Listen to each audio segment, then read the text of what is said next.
विचार लगाया ये रह करके खाते क्या है यहाँ पर। तो एक बर्तन रखा हुआ था, उसमें पत्तियों का क्वाथ रखा था।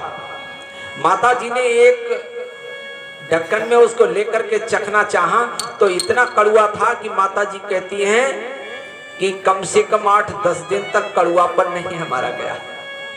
और बिलक बिलक करके माता जी रोई, ये खा करके ये पी करके आप यहाँ रहते हैं, तब करते हैं। भाई और बहनों, फिर गुरुजी ने माता जी को बस पर बैठाला। माता जी फिर चली आई शांति कुंज के लिए, और बड़ा प्यार। कभी कभी कुछ हमारे बड़े वरिष्ठ भाई लोग बताते हैं, काम करते थे और गुरुजी से तो मांग नहीं पाते थे, डरते थे खाने के लिए। तो माता जी से कहते थे, किसी एक भाई ने, नटखट था, माता जी का जरा मुंह लगा बेटा था, तो कहा कि माता जी आज हम दही जलेबी खाएंगे शांति कुंज के अंदर। और उस समय साधना चल रही थी। तो माता जी ने कहा जरूर बेटा, अभी हम व्यवस्था करते हैं और तुम लेकर के आओ और सभी बैठ करके खा लो यहीं पर। माता जी ने 50 रुपए निकाल करके गुरु जी की कोट की जेब से लाई और निकाल करके और उस भैया के लिए दिया, जाओ जलेबी और दही ले आओ और यहीं पर बैठ करके सभी लोग खा लो आकर। उस जमाने में 50 रुपए बहुत रहे होंगे। वो दही जलेबी लेकर के आए, हंस हंस करके सब लोग खा रहे थे। गुरुजी कहीं से आ गए, गुरुजी ने देखा, पीछे ही घूम गए, लौट गए, खा पी चुके। उसके बाद माता जी से आकर के गुरुजी ने कहा कि मैं तो इन्हें तपस्वी बनाना चाहता हूँ और तुम इन्हें क्या खिला रही थी अभी।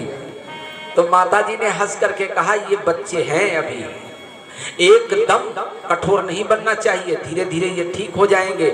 बड़ी बड़ी सुख सुविधाएं छोड़ करके यहाँ आए हुए हैं और मैं माँ हूँ, मैं कैसे इनके प्रति इतनी कठोरता बरतूं। मेरे बच्चों ने दही जलेबी मांगा, मैंने खिलाया और धीरे धीरे ये सब ठीक हो जाएंगे।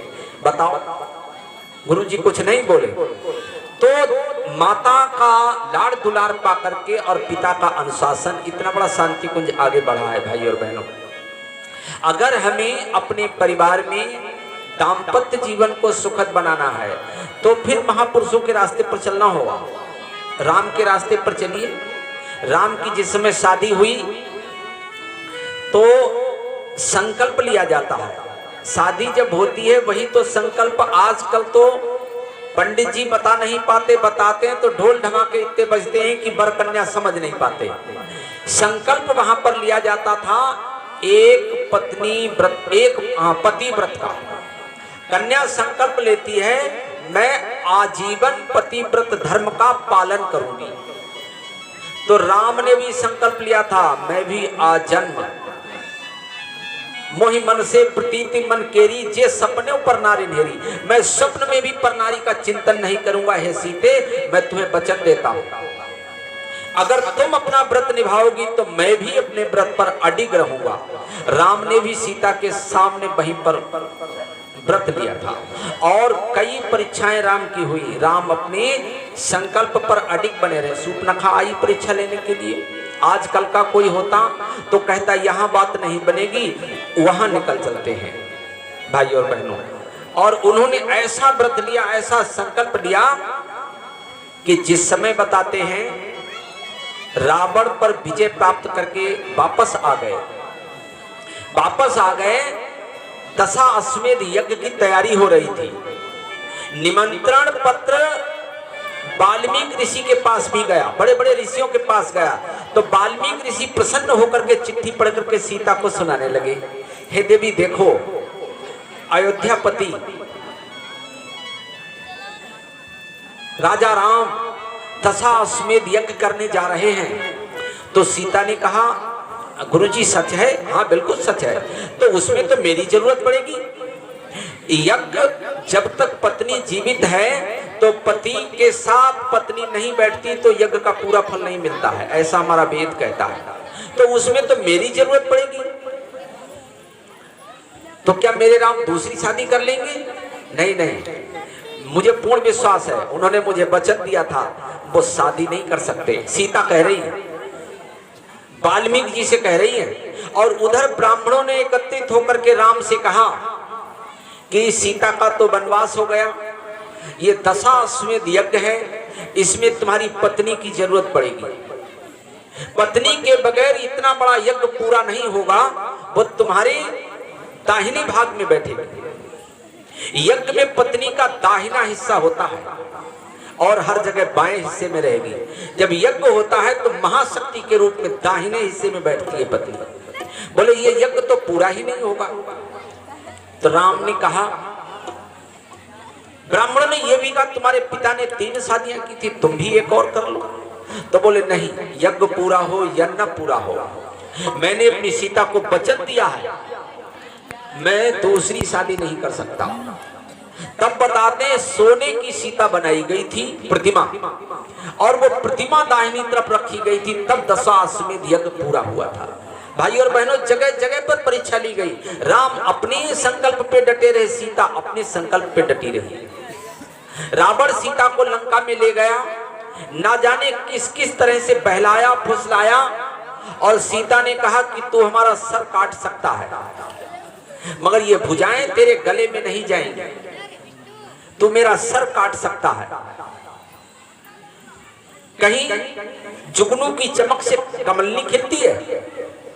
सीता ने निडर होकर के, वो तलवार लेकर के जब दौड़ता है मारने के लिए सीता को, तो तिनके को उठा लेती हैं, मन में संकल्प करती हैं कि ये मेरे पति हैं, मेरे राम हैं, और इनके होते हुए तू मेरा बालवा का नहीं कर सकता है। और भाई और बहनों, वो तिनका नहीं, वो शक्तिशाली महाशक्ति के रूप में गर्ज करके बोलता है, रावण अगर एक कदम भी आगे बढ़ाया तो तेरे सिर के टुकड़े टुकड़े हो जाएंगे।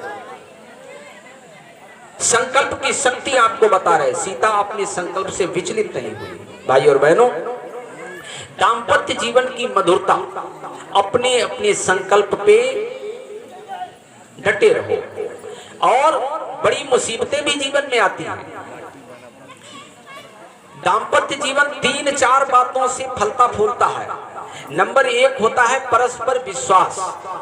पति पत्नी का विश्वास ऐसा होना चाहिए, दूसरा कोई कुछ भी कहे लड़ाने के लिए, झगड़ने के लिए, मगर तुम्हें अपने इष्ट पर विश्वास होना चाहिए। परस्पर विश्वास, प्रेम, सहकार। आज बहुत लोग ऐसे कहते हैं कि क्या बताएं, हमारी पत्नी जब हम कहीं बाहर से घूम करके आते हैं तो हंसती ही नहीं, मुंह फुलाए बैठी रहती है। भाई लोग कहते हैं। तो हम आज फार्मूला बताते हैं अपने भाइयों के लिए। पत्नी प्रसन्न कब होती है? देखिए, हमेशा रात दिन तुम्हारी सेवा के लिए वो तैनात रहती है। इतवार की छुट्टी सब लोग जानते हैं, इतवार को छुट्टी होती है।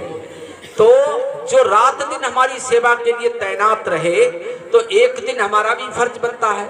इतवार वाले दिन आप अपने हाथों से चाय बनाइए। भाइयों के लिए कह रहे हैं, चाय बना करके पत्नी से कहिए, आइए आज मैं अपने हाथों से तुम्हें चाय बना करके पिलाता हूँ। हैं? तो देखो तुम्हारी पत्नी खुश होती है या नहीं खुश होती है। आप सहकार की भावना तो जानते नहीं हैं। सहकार, राम कभी कभी सीता के साथ में काम किया करते थे। जो सीता काम करती थी, राम कहते थे कि हम भी तुम्हारा सहयोग करेंगे। दाम्पत्य जीवन मधुर हो जाता है। भाई और बहनों, एक बार भगवान राम जब वनवास में गए, पूरा साल हो गया, तो सालगिरह आ गई। सालगिरह जानती, विवाह दिवस, जिस दिन हमारी शादी होती, वो दिन जब आता है तो उसे सालगिरह कहते हैं, विवाह दिवस। उस दिन क्या होता है, अपनी अपनी गलतियों के लिए एक दूसरे से क्षमा मांगते हैं, और पत्नी पति के लिए कुछ उपहार के रूप में देती है, और पति अपनी पत्नी को कुछ उपहार के रूप में देता है उस दिन। ऐसा विधान होता है। तो राम ने सोचा कि आज हमारी सालगिरह है और सीता के लिए हम क्या दें, वन में रहते हैं, तो क्या किया जाए, यहाँ जेवर तो है नहीं। तो राम ने फूलों के हार, फूलों का श्रृंगार बनाना चालू किया। अच्छे से अच्छे फूलों को तोड़ करके, और उसके नाक का, कान का, गले का, हर तरह का उन्होंने श्रृंगार बनाया। और सुंदर गुलाब का शीश फूल, सुंदर गुलाब का शीश फूल कटिया कमलों की कलियां है सुंदर गुलाब का फूल।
सदगुरु भगवान की जय। भाई और बहनों, वो फूलों के गहने बना करके फटिक शिला पर बैठाल करके और सीता से बोले, हे देवी बैठो, आज मैं अपने हाथों से तुम्हारा श्रृंगार करूंगा। आज हमारी सालगिरह है, सीते बैठो, मैं अपने हाथों से तुम्हारा श्रृंगार करूंगा। जेवर तो नहीं है, मगर मैं फूलों के जेवर बना करके लाया हूं। और सीता को बैठाल करके अपने हाथों से सजाने लगे। भाई और बहनों, जब ये सजाने लगे भगवान राम, तो इंद्र का बेटा जयंत कौवे के रूप में देख रहा था। तो उसने कहा, जयंत देख रहा था तो उसने कहा ये भगवान हो ही नहीं सकता। लोग कहते हैं कि राम श्रीमन नारायण के अवतार हैं और कहीं भगवान होकर के पत्नी का श्रृंगार अपने हाथों से करेंगे, ये हो ही नहीं सकते भगवान। तो उसने कौवे के रूप में और सीता के चरण में चोंच मारी। काहे के आया तबे दोनों पंख पसारा,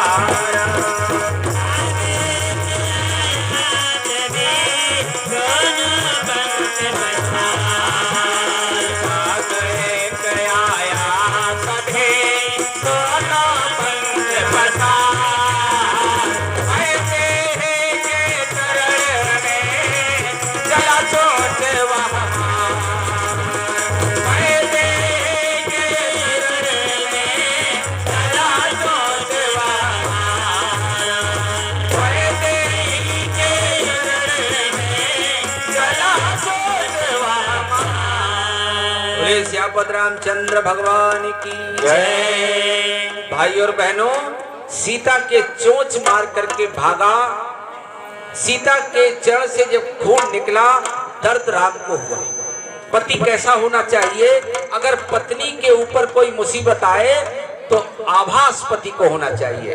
दर्द राम को हुआ और राम ने कहा कि मेरी बेकसूर पत्नी, कोई दोष नहीं था, इस दुष्ट ने चोंच मारी है, मैं इसको दंड जरूर दूंगा। और एक अभिमंत्रित करके सीक का बाण बगैर फल लगा हुआ अभिमंत्रित करके उस कौवे के पीछे छोड़ा और बाण से कहा बगैर दंड दिए इसे माफ नहीं करना है। बाण उसका पीछा करने लगा। और आंधे समान नभ मंडल पर जब कागा चढ़ता जाता था, आंधे समान नभ मंडल पर जब कागा चढ़ता जाता था, आंधे समान नभ मंडल पर जब कागा चढ़ता जाता था, बादल जैसा तब साथ साथ वासर भी बढ़ता जाता था, बादल जैसा तब साथ साथ वासर भी बढ़ता जाता था।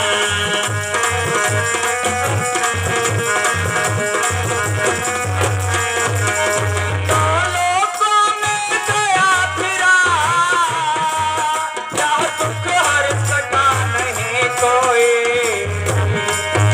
आकाश हिमालय वरुणाल ऐसा कर सका नहीं कोई, आकाश हिमालय वरुणाल ऐसा कर सका नहीं कोई, आकाश हिमालय वरुणाल ऐसा कर सका नहीं कोई, आकाश हिमालय वरुणाल ऐसा कर सका नहीं कोई। नारद ने देखा जब ही उस पर इतना त्रास, रामा उस पर इतना त्रास, रामा उस पर इतना त्रास, बोले जिनका मार है जाऊं उन्हीं के पास, बोले जिनका बाण है जाओ उन्हीं के पास, बोले जिनका बाण है जाओ उन्हीं के पास। श्री श्यापद रामचंद्र भगवान की तीनों लोकों में जयंत घूमा, किसी ने उसे शरण नहीं दी। अंत में देव ऋषि नारद ने कहा अरे मूर्ख, जिनका बाण है उन्हीं की शरण में जा करके क्षमा याचना कर, इसी में तेरी भलाई है। तो फिर वो जयंत सीता के चरणों में गिर करके, राम के चरणों में गिर करके क्षमा याचना करने लगा। तो फिर एक आंख फोड़ करके भगवान ने उसे माफ किया था। कृपा दृष्टि से नाथ ने हर ली उसकी व्याध, और एक नयन ही फोड़ कर क्षमा किया अपराध, एक नयन ही फोड़ कर क्षमा किया अपराध, एक नयन ही फोड़ कर क्षमा किया अपराध। यह इंद्र कुमार जयंता था, आया था राम परीक्षा को, आया था राम परीक्षा को, दुर्मति के कारण आंख गए, शिक्षाया मिली सर्वथा को, दुर्मति के कारण आंख गई, शिक्षाया मिली सर्वथा को, दुर्मति के कारण आंख गई, शिक्षाया मिली सर्वथा को। हे भक्त और भगवान की जय। हाँ भाई और बहनों, इस तरह से राम सीता का दाम्पत्य जीवन देखेंगे और उनके आदर्श को अगर हम अपने जीवन में उतारेंगे तो निश्चित ही हमारा जीवन भी सुखी और समुन्नत बनता हुआ चला जाएगा। जगह जगह पर समय ने भगवान राम की और सीता की परीक्षा ली, बल्कि वो अपनी परीक्षा पर खरे उतरे। 14 वर्षों के बाद जब सीता घर आती है, अयोध्या के किसी प्रजा ने ऐसा ताना कसा कि राम को वन भेजना पड़ा। लक्ष्मण से कहा कि सीता को वन में भेजाओ। आज की पत्नी होती सीता ने तो कहा कि मेरी उसी में भलाई है, जो मेरे स्वामी मुझे जहां भेज रहे हैं उसमें मेरी भलाई है, और मुझे आज्ञा सिरोधार्य, जहां वो भेजेंगे, जहां वो रखेंगे, मैं वहीं रह लूंगी। आजकल की पत्नी होती तो कहती 14 वर्ष तो वो मुसीबत उठा करके आए, यहाँ भी नहीं आराम मिलने दी, पहले इन्हीं से निपट लेते हैं, दो दो हाथ हो जाए। नहीं, भगवान राम मर्यादा पुरुषोत्तम थे। देवी सीता ने दाम्पत्य जीवन का ठीक ढंग से निर्वहन किया, आज इतिहास में स्वर्ण अक्षरों में अमर हैं। हमारा आपका जीवन भी अगर हम इनके आदर्शों को जीवन में उतारेंगे तो हमारा जीवन भी अच्छा बन जाएगा। भाई और बहनों, और बेटा कैसा होना चाहिए? राम के जीवन से लीजिए, जिसमें माँ ने 14 वर्षों का वनवास मांगा। पिता बहुत दुखी हुए, पिता नहीं चाहते थे कि राम चले जाएं, वन चले जाएं, बहुत रोका, बल्कि राम ने यही कहा जिसमें हमारे पिता की कीर्ति को धब्बा ना लगे। हमारी पिता की कीर्ति दिग दिगंत में दसों दिशाओं में फैले, मुझे वही आज्ञा सिरोधार्य। अपने माता पिता की आज्ञा का पालन करने के लिए हंसते हंसते उन्होंने वनगमन किया। आजकल के बेटे क्या करते हैं? अपने माता पिता की बात नहीं मानते। आप देखिए तो जीवन में दुख आएगा, परेशानी आएगी, माता पिता भी परेशान होंगे, और अगर माता पिता परेशान हुए तो आप भी कभी सुखी नहीं रह सकते हैं। माता पिता के पास ज्ञान का, पूरे जीवन का अनुभव होता है, ज्ञान का भंडार होता है। हर पुत्र का फर्ज बनता है माता पिता की आज्ञा का पालन करे। और तो और भगवान शिव के माता पार्वती के जीवन की घटना देखिए, जिस समय देवताओं ने सभा की और उसमें योजना रखी, पूछा कि सबसे पहले किसको पूजा जाए, प्रथम पूज्य कौन बने। तो देवराज इंद्र और बहुत सारे देवता बैठे हुए थे, तो बोले जो पृथ्वी की 7 परिक्रमा करके और पहले यहां पर आ जाएगा वही सबसे पहले पूजा जाएगा। अब सबके पास बड़े बड़े वाहन थे। भाई विष्णु के पास गरुड़ था, इंद्र के पास ऐरावत था, बड़े बड़े सब देवताओं के पास बड़े बड़े वाहन थे। और कार्तिकेय भगवान के पास में मोर की सवारी थी, बड़े बड़े वाहन थे। सभी लोग जल्दी है कि जल्दी से हम आए और प्रथम पूज्य का स्थान हमें मिले। सब चले गए। गणपति भगवान के पास में एक नन्हा सा चूहा था, छोटी सी सवारी। तो वो अपनी माँ की तरफ देख करके उदास हुए। तो माँ ने कहा कि बेटा तू हम दोनों की 7 परिक्रमा कर ले। माँ ने इशारा कर दिया। देखिए, माँ धरती होती है, पिता आकाश होता है। माता पिता से बड़ा तीर्थ कोई होता ही नहीं दुनिया में। माँ ने इशारा किया कि तू बेटा हमारी ही 7 परिक्रमा कर ले। हम दोनों लोग बैठे तो है ना, फैसला हो जाएगा। गणपति भगवान ने अपने माता पिता की 7 परिक्रमा करके और बैठ गए। और जो आए तो कहे कि हम ही पहले आए, ये तो कहीं जा ही नहीं सकता। जो आए सभी इकट्ठे हुए, तो सबने पूछा भाई कौन आया? तो जो पहले आया बोले हम आए, बोले हम आए। तो बोले फैसला सुनाओ, कौन है प्रथम पूज्य? बोले गणेश। बोले क्यों? ये तो कहीं गया भी नहीं। तब माता जी ने कहा कि इसने हम दोनों की परिक्रमा की है।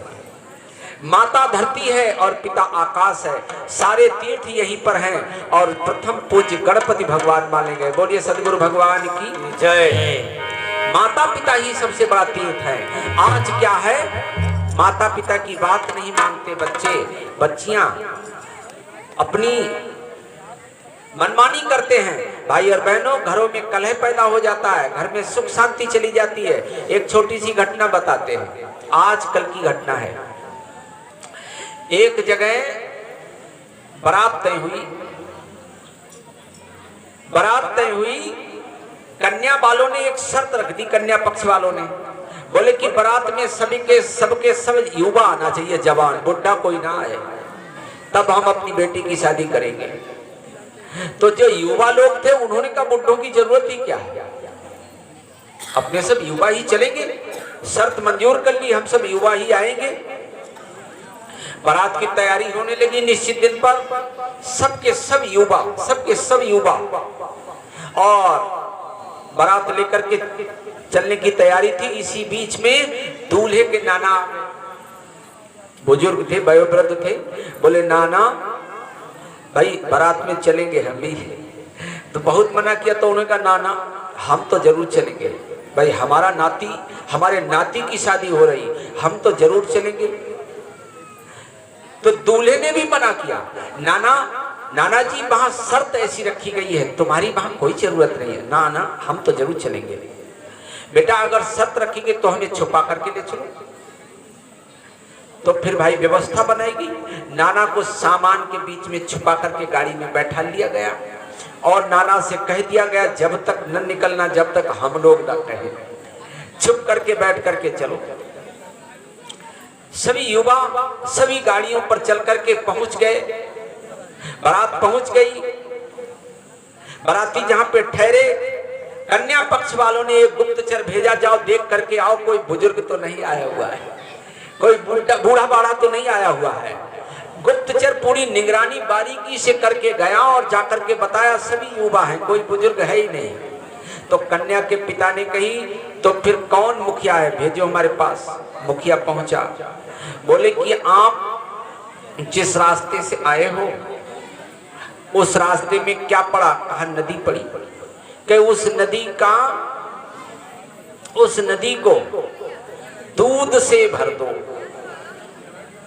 हमारी कन्या उस दुग्ध में स्नान करके तब तुम्हारे यहां जाएगी। बड़े कहने लगे लड़का पक्ष वाले जो युवा थे, ये भी कोई शर्त है, इससे बढ़िया तो मना कर देते, हम लोगों ने इतना खर्चा कर डाला, अरे ये तो असंभव है, ये हो ही नहीं सकता ऐसा, ये तो असंभव काम आपने बता दिया। उस नदी भर दूध हम कहां से लाएंगे? तो बोले भाई मेरी शर्त है, शर्त को पूरा कर सको तब तो हम ये शादी अपनी कन्या की तैयार हैं करने के लिए। तो सारे युवा इकट्ठे होकर के बड़े परेशान हो गए, बोले बेकार की बात है, ये करना ही नहीं चाहते हैं, चलो वापस चलते हैं सब लोग। जब वापस गए सभी इकट्ठे होकर के नाना से कहा नाना जी निकल आओ, अब शादी नहीं होगी। नाना ने कहा शादी क्यों नहीं होगी, क्या बात है, हम तो शादी करने के लिए, बहू लेने के लिए आए थे। तो कहा अरे नाना चलो अब खतरा नहीं है, बैठो चलो अब शादी नहीं होगी। उन्होंने शर्त ऐसी रख दी है। बोले क्या शर्त रख दी है? बोले इस नदी में, कहा कि इस नदी में दूध बहाओ, दूध से इस नदी को भर दो तब हम शादी करेंगे, ये कोई संभव है? तो नाना बोले ये तो छोटी मोटी बातों से कहीं बारात वापस जाती है, ये तो छोटी मोटी सी बात है, इस वजह से कहीं बारात वापस जाएगी? तैयारी करो, कह दो जाकर के अपनी नदी का पानी खाली करो, हमारे पास दूध की व्यवस्था है, जाओ। अब सबको हिम्मत बंधी, नाना को फिर वही संभाल करके बैठा दिया और दूत गया सूचना देने के लिए, भाई साहब हमने दूध की व्यवस्था कर ली, अपना पानी खाली करो नदी का। तो कन्या का पिता कड़क करके बोला ठीक ढंग से देख करके आओ, कोई बुजुर्ग जरूर आया हुआ है, बोलिए सदगुरु भगवान की जय। तो भाई और बहनों अगर वो नाना जी न होते तो बारात नहीं होती, इसीलिए बड़ों का सम्मान करना चाहिए, जो हमारी प्रगति की सीढ़ी है, जिससे हमारी उन्नति और प्रगति जुड़ी हुई है। आज मंदिर में ना मिलेंगे, मस्जिद में ना मिलेंगे, घर में बैठे हैं तेरे भगवान। सभी भाई बहन ताली बजाते हुए गाएंगे। और कर लो माँ को प्रणाम, कर लो पिता को प्रणाम, कर लो माँ को प्रणाम, कर लो पिता को प्रणाम। मंदिर में ना मिलेंगे, मस्जिद में ना मिलेंगे, मंदिर में ना मिलेंगे, मस्जिद में ना मिलेंगे, घर ही में बैठे हैं तेरे भगवान। कर लो माँ को प्रणाम, कर लो पिता को प्रणाम, माँ को प्रणाम, कर लो पिता को प्रणाम।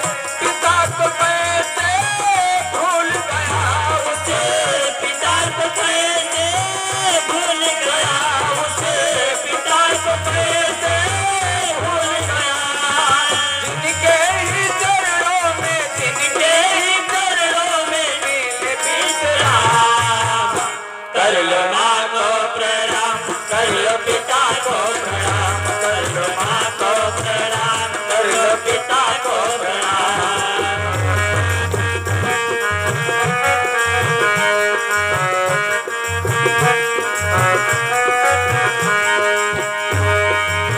सब रिश्ते मिले जाएंगे जगह में, नहीं मिलेंगे माता पिता, नहीं मिलेंगे माता पिता, नहीं मिलेंगे माता पिता।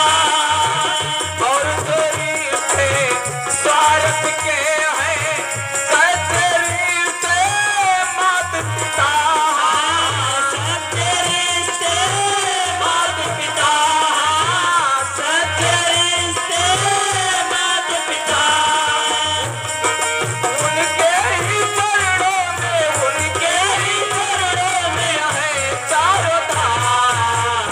कर लो माँ को प्रणाम, कर लो पिता को प्रणाम, कर लो माँ को प्रणाम, कर लो पिता को प्रणाम।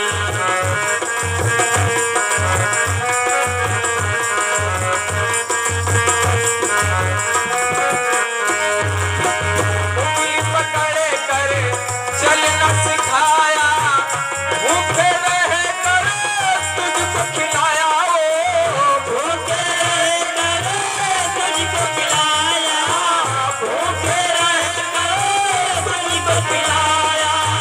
जब भी कर्ज तुम्हें है आया, हर पल तेरा साथ निभाया, ओ हर पल तेरा साथ निभाया, हर पल तेरा साथ निभाया। माता पिता का, माता पिता का न करना अपमान, कर लो माँ को प्रणाम। माता पिता सम्मान नहीं करना चाहते हैं वो हाथ उठाएंगे, जो अपने माता पिता का अपमान नहीं करना चाहते वो हाथ उठाए। कितने लोग, बाकी लोग करेंगे, जो नहीं करना चाहते वो हाथ उठाए। सभी लोग हाथ उठाए, कर लो माँ को प्रणाम, कर लो माँ को प्रणाम, कर लो पिता को प्रणाम। मंदिर में ना मिलेंगे, मस्जिद में ना मिलेंगे, मंदिर में ना मिलेंगे, मस्जिद में ना मिलेंगे, घर ही में बैठे हैं तेरे भगवान। कर लो माँ को प्रणाम, कर लो पिता को प्रणाम, कर लो माँ को प्रणाम, कर लो पिता को प्रणाम, कर लो माँ को प्रणाम, कर लो पिता को प्रणाम, कर लो माँ को प्रणाम, कर लो पिता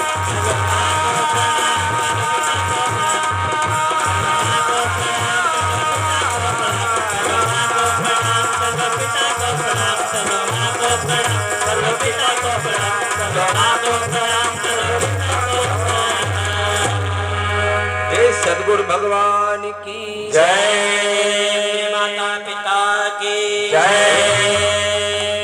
भाई और बहनों, तो ये अच्छाइयाँ आज हम संकल्प लेंगे अपने जीवन में, अपने घर परिवार में।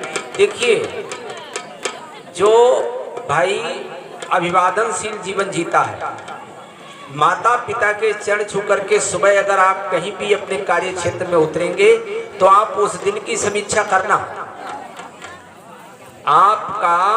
आप निश्चित रूप से सफल होंगे। आप कहीं पर भी अपने कर्म क्षेत्र में जाइए तो माता पिता को प्रणाम कीजिए, चरण स्पर्श करके जाइए, फिर आप देखना। देखिए, पांडव 5 थे, पिता नहीं थे, माता थी कुंती, और बड़ा ही अपने से बड़ों को प्रणाम करना, माता की आज्ञा का पालन करना, अनुशासित जीवन जीते थे और उनकी विजय हुई। इतने बड़े महाभारत को जीता, कैसे जीता? उस माँ का आशीर्वाद, अनुशासन में रह करके। भाई और बहनों, अपने युधिष्ठिर चारों भाइयों को हार गए थे जुआ में, पत्नी को भी दांव पे लगा दिया था। जुआ तो केवल युधिष्ठिर खेले थे। आजकल का भाई होता तो उठा पटक होती, अरे भाई तुम अपने को लगाओ, हमें क्यों लगा दिया है? नहीं, जो भैया ने किया है वो अच्छा किया है, और उनकी विजय अपने से बड़ों का सम्मान करते रहे।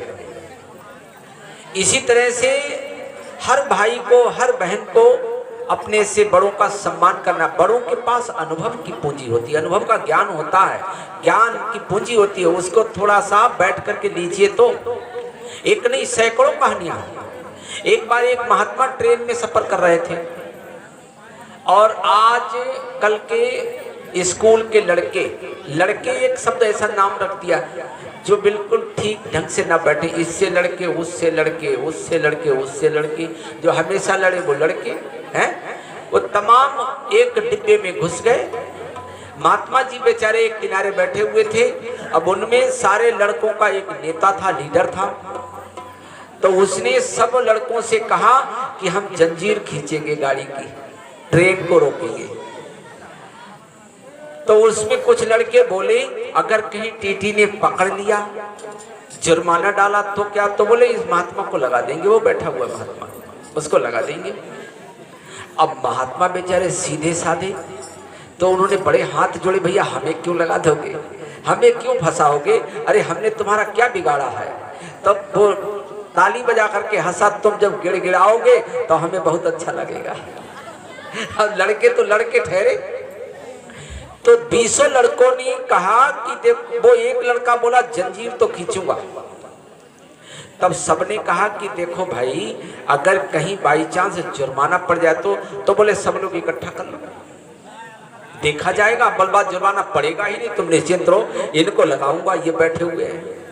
अब बाबा जी बेचारे शक पका गए कि आज तो फंसना ही फंसना है। भाई बहुमत की विजय होती है, एक तरफ ये 20 हैं, हम अकेले हैं, हमारी कौन सुनेगा। उन लड़कों ने 100, 200, 50 करके सब पैसे इकट्ठे करना चालू किए। कहा कि अगर कहीं जुर्माना पड़ता है तो जुर्माना दे देंगे, पहली बार जुर्माना पड़ने ही नहीं देंगे। और वो जो बाबा जी थे वो देखते रहे। 2000 रुपए इकट्ठे किए उन लड़कों ने, और 2000 रुपए इकट्ठे करके एक लड़के की जेब में रख दिए। बोले अगर आएगा टीटी तो भी निपट लेंगे, जुर्माना भी दे देंगे, मगर जंजीर खींचेंगे, लगाएंगे इनको ही। अब उन बाबा जी ने कहा कि अब बात बनेगी नहीं, अब थोड़ी अकल से काम लेना चाहिए। जहां पर बल काम ना करे तो बुद्धि का प्रयोग किया जाता है। तो उन्होंने कहा कि अब कोई बुद्धि का काम प्रयोग किया जाए, तब बच सकते हैं, नहीं तो बचने की कोई गुंजाइश नहीं। महात्मा जी ने सोच लिया हम बुद्धि का प्रयोग करेंगे, और अगली स्टेशन पे मजिस्ट्रेट चेक इन थी और उसने जंजीर खींच ली। जंजीर खींचनी, अलार्म बजा और तमाम सिपाही और मजिस्ट्रेट घुस करके आए, किसने खींची जंजीर, किसने खींची? तब सब लड़कों ने कहा कि ये जो महात्मा बैठा हुआ है इसने जंजीर खींची, पकड़ो इस महात्मा को, इसने क्यों जंजीर खींची? जब पकड़ने लगे महात्मा जी को, क्यों तुमने जंजीर खींची? तो महात्मा जी ने कहा कि हाँ साहब खींची, तो मगर बड़ी मजबूरी में खींची। क्या मजबूरी तुम्हारे आगे आ गई?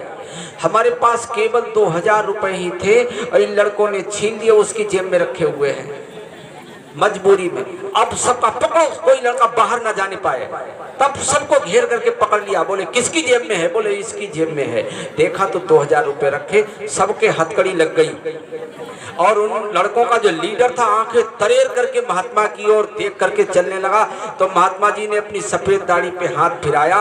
ये सफेद दाढ़ी ऐसी थोड़ी हो गई है। बोलिए सदगुरु भगवान की है। तो भाइयों और बहनों, वृद्धों के पास, बुजुर्गों के पास ज्ञान की पूंजी होती है।